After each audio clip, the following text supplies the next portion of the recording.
Hi guys, and welcome back to my channel. If you don't know me, my name's Jake and I run the channel Progress is Everything.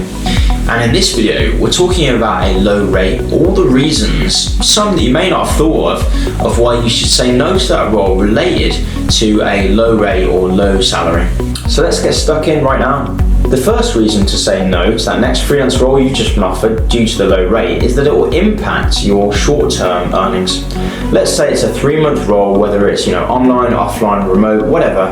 It's a 3-month role and it's 50% lower than you would normally accept, but let's say you've been out of a role, out of a contract, out of work, however you want to call it, for a month, and you're thinking to yourself that you'll take a 50% drop in the rate because you need that work, you need that role. But how will that affect your earnings over time? 50% cut in your rate doesn't just cut your earnings by 50% over 3 months, which is a really significant difference. Let's say you're earning, £200 a day or $200 a day as a freelancer. $100 a day is a material difference over 3 months. I'll probably put it on the screen over there, and you can see the difference that actually amounts to. I think 50% is a lot to notice, so that's actually probably not the greatest example. If we think about a more subtle example, something like 25%. So if you're earning £200, it would be £50 off that, so 150 a day. You don't think it's like a much lower rate, and some people might be tempted to accept that rate, especially if they've been out of work for a month or so or longer. But let's look at the 3-month difference. I'll put the numbers on screen so you can see the difference between somebody earning £200 a day to 150, what that amounts to over 3 months based on you working 5 days a week. So it does impact your short-term earnings, but what about your medium-term or long-term earnings? Basically, accepting that low rate will also likely impact your long-term earnings. Okay, let's give the example of somebody that is considering taking on a low rate. Let's say they've been out of work for 4-6 weeks, whatever. They're feeling some sort of urgency about getting a next freelance role. Something comes along, they're on a website or whatever, and it's lower than the rate they would normally accept. So let's say their rate is £200 a day. I'm going to use the UK as an example, but you can easily convert this into euros or into dollars or whatever currency. And just take an average currency, or even use your own daily rate or weekly rate. And let's say it's £200 a day, right, in this example, and this person's willing to accept £150 a day. They may think, oh, you know what, it's just not that much difference, I can do it for 3 months and I can always up my rate later on. And not taking any leave or holiday in that 3-month period. Considering taking a low rate really impacts your short and medium term earnings. So that's just the short term earnings. What else does it impact? It will impact the confidence that you feel. Let me explain this. When you take that lower rate, it may impact subconsciously. When you take a lower rate for your role, whether it's hourly, weekly, daily, whatever, it may impact the confidence you feel in the next negotiation you have with a future future employer or future client. It may only impact the tone, the tone of voice, or there might be a slight waver when they ask you what your range is. And subconsciously that's because it's called anchoring, so it's a sort of, I think they call it like a cognitive bias or a cognitive trick. I've read about in books, and essentially the theory of anchoring in any sort of market situation is when you accept a rate, or when not even accepting a rate, when discussions have been around a certain rate, in your mind you will anchor future discussions and negotiations on that previous rate. It's a bit like when you anchor a ship to a certain range, it will always go back to that range. So it might have something to do with ships, but let's go back to the example of somebody accepting £150 a day when they should have been looking at £200 a day. What happens after 3 months is that contract finishes, you've done a good job, and you're looking at talking the next week. Let's say you take a week off, and the next week you're speaking to recruiters or you're speaking to clients about another role. And the fact is you've anchored your rate around the £150 a day. So even if you're saying my rate is £200 a day or £225 a day, there might be something subtly in your body language, in the tone of voice. There might be a stutter, there might be some wavering. They may ask additional questions, and you might not feel as confident, you might not sound as confident, you may not look as confident. And what that is that you've anchored your rate to that lower rate, and your behavior and your tone of voice and your confidence level is basically anchored towards that lower rate. Now, interestingly, if you decide to say no to that freelance contract based on that low rate, and you go the opposite, and you go and you look at a rate which is slightly above what you previously been looking at or accepting, let's say you look at roles for 225 a day, what happens there is if you do that role, you get the role and you do it well, the next time you go into those conversations and negotiations with recruiters, with clients, etc., you're going to feel more confidence at that higher rate. So you're anchoring yourself up. And I would always suggest doing that. Try to anchor up with every contract or every 2 or 3 contracts.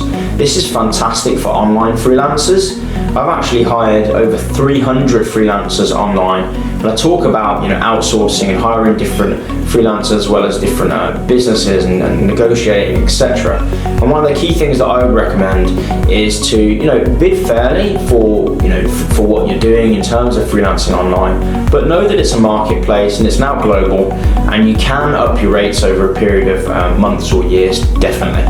So going back to this video, low rate, really understand that even if you're only doing it for 3 months, it will impact you over the medium term because of that sort of anchoring that you do in your own mind. The other reason to say no to that next freelance role because of the low rate is actually to do with the job itself.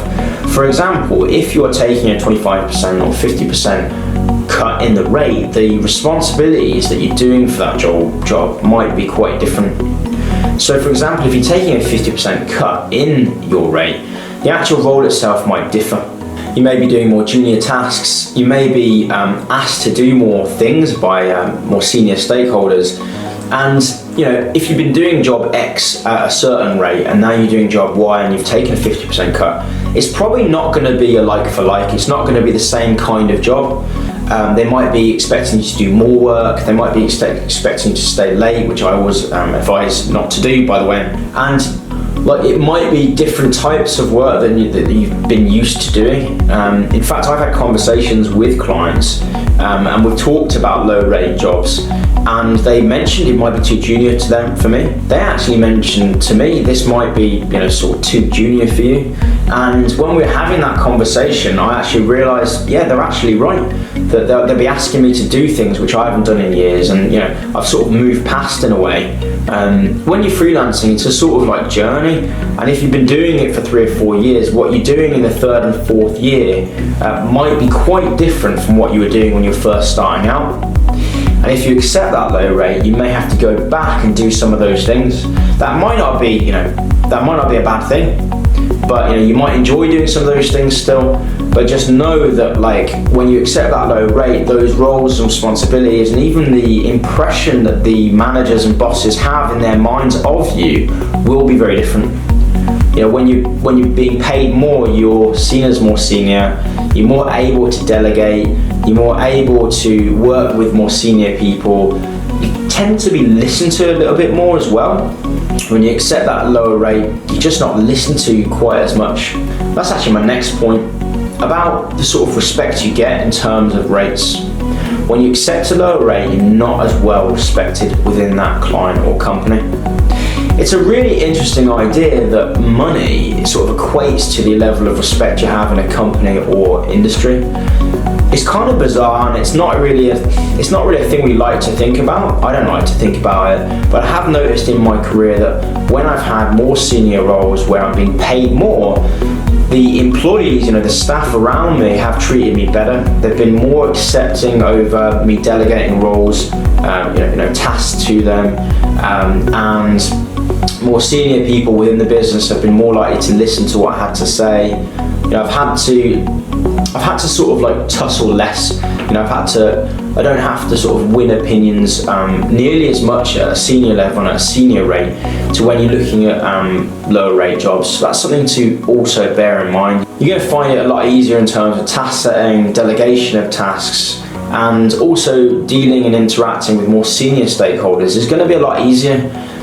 In some businesses, especially if you're considering freelancing in a corporate environment, job titles and salaries matter even more there. And some people will just not even want to speak to you for that long if you're in a junior type role. Whereas if you're earning a slightly higher rate and you're slightly more senior, those senior level stakeholders are going to be much more flexible with speaking to you for the implied sort of authority that comes with the top job title and the rate. I know it sounds ridiculous and silly, but that is really how the world works. It's based on perception, on status, and also on fear as well. So if you're a senior stakeholder yourself, you've been hired as a consultant, sometimes junior members of staff will be concerned, about, this is very common, that you'll say something to their manager that they're not complying with some of the things that you're asking them to do. So that's all to do with and tied to the rate that you're taking. It's not just about titles, it's about how much you're being paid as well. So that's really important to consider. The other thing about a low rate, and the reason you should consider saying no to that next freelance role you've been offered, is about a feeling of going backwards. Not just about what we talked about earlier, about sort of in terms of the actual job tasks you'll be doing, but just a feeling of momentum. When you're doing job after job, and let's say you do 4 contracts in a year if you're a contractor, and the rate is going sort of steadily up, or even if you're moving sideways so the rate is the same for the first 2, but then the third job you do is 10% higher, and the fourth job is another 10% on top. You have that feeling of momentum that you're going somewhere. Whereas if you're taking a low rate, it sort of stops that momentum. I can sort of feel like I'm sort of going backwards. So it sort of depends on your personality, but I think a lot of people feel momentum in their career as a freelancer when the rate is going up every year. If, for example, you do consider that role where you're taking a 50% rate cut, or a 50% cut in the monthly or weekly salary or hourly, or however you do it, you might feel that the momentum is stopping or slowing down. Okay guys, I'm going to sum up now in a nice little checklist for the key reasons to say no to that next freelance role that you've been offered related to that low rate. So what are they?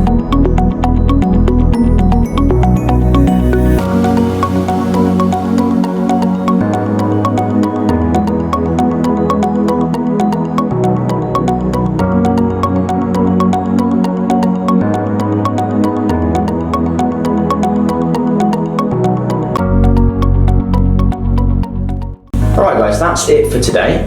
If you've got any experiences you want to share with our freelancer community, make sure to pop a comment below. If you've got any questions or queries and you're sort of tussling with something, you need a bit of advice, you can always email me on progressiseverything@gmail.com.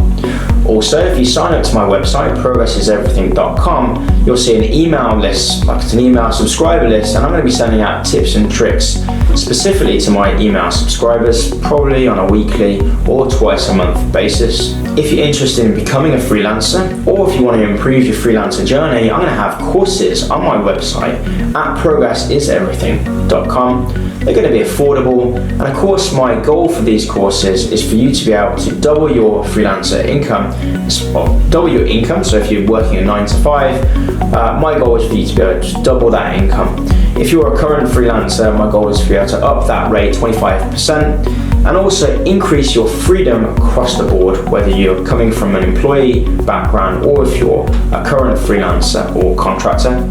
These courses are going to be in-depth courses. They're also going to include tips, tricks, hacks, as well as specific course materials, giveaways. All those things are going to be designed to improve your freelancer career and take it to the next level. They're going to be affordable. The other thing, in the interim, before these courses come out, I'm going to be offering some one-to-one coaching for you if you have any queries, if you've got any problems within your freelancer role that you're doing at the moment, you just need that advice. You need someone that has had and been through those types of scenarios. We can always do a one-to-one coaching call. I offer that, and it'll be over something like Skype. If you prefer to do it over email, we can do email exchanges. That's extremely affordable. I'm not doing it, to get rich from this. I'm doing it to help the freelancer community.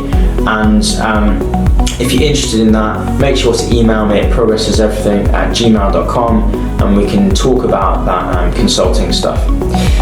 If you like this and you know other freelancers, or you know somebody that's frustrated with their 9-to-5 job, make sure to share the videos with them. You never know, giving them a couple of these videos might give them the push and the desire to strike it out and start freelancing.